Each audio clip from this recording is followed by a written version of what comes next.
Hello, good morning, good evening. How are you guys doing?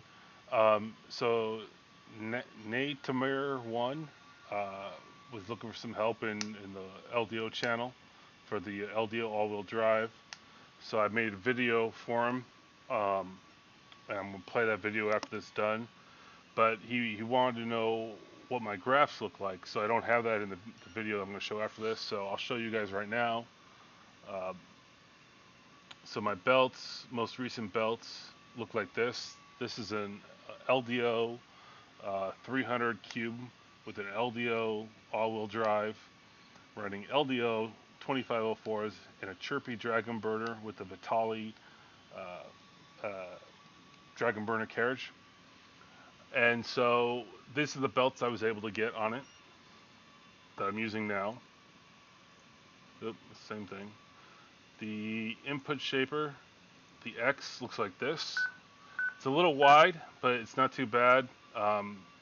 28,000 on MZV and 26,300 on EI, so not too bad. Let's see, then Y. So Y is coming in at 13.9 on MZV and 12.1 on EI. The issue is this thing right here. See that right? That little extra. If I go to the previous one, it's gone. What's the difference? The difference is the EBB 36. I'm using a Nighthawk 36, but it uses the same EBB 36 mount. This one has the Vitalii mount on it, and the other one has a plastic mount on it. That's the only difference. So that plastic mount, you can see, gives a little bit more. That is rotation about the x-axis, so that would be RX rotation, and that's from the bouncing on the plastic EBB 36 mount. The reason I switched is because I need to make a spacer for the Vitalii EBB 36 because of the way the Nighthawk 36 cable is. That it pulls it when you zip tie it, it pulls it. So I was losing connection, and I'm figuring that some of those, at least one of those wires for communication, was separating off because I had to pull it when I zip tied it. Whereas the EBB 36 plastic mount extends further out, so the wire doesn't bend as much. So, but that's the only difference there, and that's why that's doing that. So now I'm going to, oh, we got one more graph. Vibrations, I'm running this at 2 amps, 32 microsteps. This, I believe, the second peak, so let me show you this other one first. This one. This one right here is with the Vitalii mount, so it's a lot cleaner. You can see there's only 4 peaks, 2 for AB, 2 for XY, right? This is a little off, but that's okay. When we go to the metal or the plastic EBB 36 mount, you can see that now it's got like these twin peaks here, like this and this.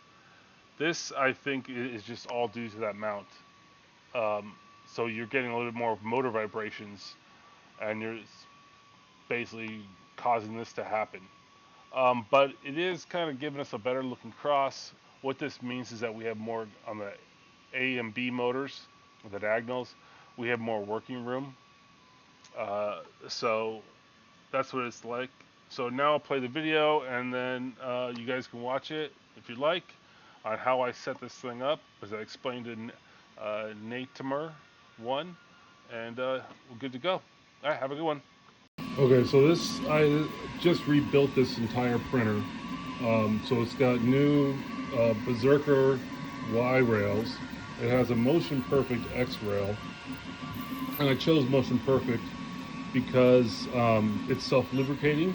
So it's like 10,000 kilometers or whatever. I don't know how long, but I won't have to re-lube it. That's why I bought it. The LDO 2504s running at 2 amps, and then I've got a Leviathan and the extender board down there. It's got a Dragon Burner, as you can see. It's got a Vitalii Dragon Burner mount here. I already talked about that. I removed the Vitalii Dragon Burner EBB 36 because it was pulling on the wire, and the wire was just giving me disconnects. So what do? I mounted the linear rails on with that tool that they give you, right? That tool that goes like that, and you screw them on. And then I put everything together, and then I have everything loose as hell back there. And then what I do is the belts are all even. There's the same amount of teeth on each side, right? So that's got hanging out a bit more. I always put my slack on this side. So this side where it homes this way, I have them maybe 4 or 5 teeth at most hanging out on this side. And I leave the slack over here because it's never homing here. So I don't have to cut those till I get everything kind of where I like it. And then I will tension this up. I'll do like a half turn here, then a half turn here, then a half turn. It's always the same amount of turns. And then once I get to about 3.0 on the PF meter, I come over here, I pick a side. It can be any side. It can be this side or it can be that side. Doesn't matter. I know that the rails probably aren't perfectly parallel. So what I do is I go to one side and I will unscrew so they have some wiggle room, all of the screws on this linear rail. And then I'll move this guy all the way to the back so that the carriage just lets this first screw out so I can get to it, and I'll screw that screw in. Then I'll move the carriage to the next screw that one in. And so what I'm doing is I'm aligning both linear rails to be even. And you have to make sure though, before you unscrew that your belts or your x-axis, when you bring it to the front, it doesn't bounce, right? Because then that means it's racked a little bit. So I'll unscrew all this and I'll line these up because these are all screwed in, so that distance is fixed. And I will basically push or pull this linear rail in by unscrewing it all, letting it dangle and go. And we're not talking much, we're talking a little, right? It's not going to move like a great big, it's just going to move a little on every little screw. So it'll line it up with this one, it should match it. And then I'll proceed to tension these again until I'm 2 to 3 millimeters above 3 on the PF tension meter, and all the way up to maybe 5 millimeters. That puts you in the realm of 10 to 16 pounds of tension on the belts. And then I just tweak it. So I run belts, I see which ones give me problems, and I'll tweak it a little bit there, right? One, and we're talking small movements. On the LDO one, you may have to, I do with the back off, so you may have to push, because all of the all-wheel drives have a problem with releasing tension. It's okay to give tension, but to back it off, it's not pushing the tensioning mechanism back. So you'll have to push in on wherever the tension mechanism is. Here, it's like right here, you got to push in a little bit. The monolith that's on the side here, so you got to put your finger in there and push in. Vitalii's is in the back, you got to push it this way. So after you change, if you tensioning is no problem, but if you're making little adjustments, you're detensioning it, you may need to check to push on the tension mechanism so that it actually follows the screw. They all suffer from this. So that's what I do. And then I line up my umbilical here. I do this guy first, the Bowden first. So I'll put it all the way in the corner. It doesn't matter which corner, but I'll put it in. Usually I do this corner, and I'll stretch the Bowden tube out, and I'll make that nice. And then I follow it up with the umbilical. So the umbilical is always the second one I stretch out to fit. And you'll notice that they're not. They will always do something like this if you're using this style. And then a bunch of zip ties. In the back, I have this thing going on here, on this one, and you put it in the back because a lot of people, they put it in the front. Well, it constricts where your umbilical can go. So the best way is to put it in the back. And this one, I don't have one on it. I don't like the connector there, that whatever that thing is where it's push in, the pneumatics connector. I don't like it, I don't use it. I had this covered, but I print mainly PLA, so when I had this covered, I couldn't cool the PLA, the bed, and the motors. The motors are hot. It was building up too much heat in this upper half, so I had to take the cover off to let more air through. But yeah, that's how I did it. Wow, what a great video. Oh man, whoever put that together deserves an Oscar.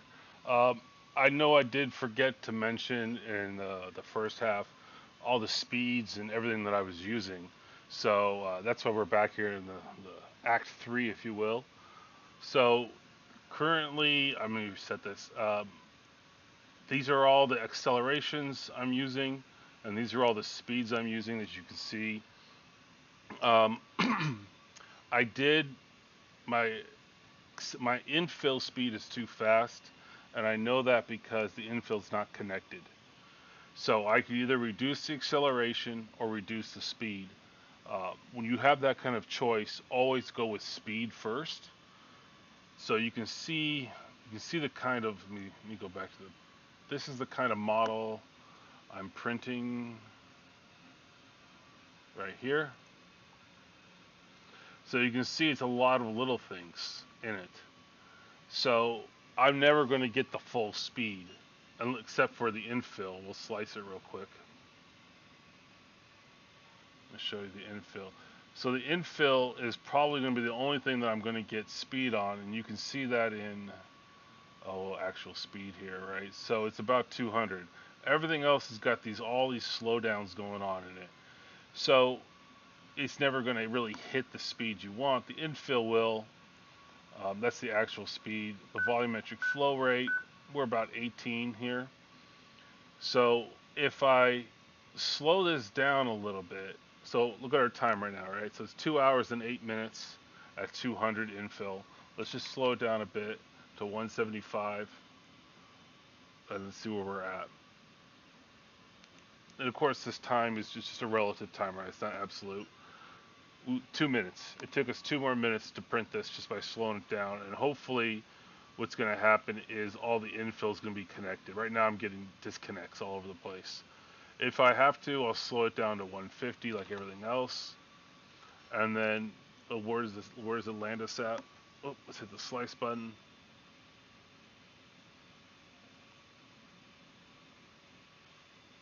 As it's generating. So 2.7 was the original, 2.11. We've added 4 minutes just by slowing the infill down a bit. So to me, that's not a big deal. Just to make sure that my infill, because if your infill starts breaking up like mine is in the current actual print, what can happen is little boogers can form, and then your nozzle can hit them and start skipping steps at that point. So you do want to slow down. You start with your speed, and then work to your accel. If your speed's not solving it, then you can slow down the accel. I will note that I'm also limiting myself to 10,000 and 11,000.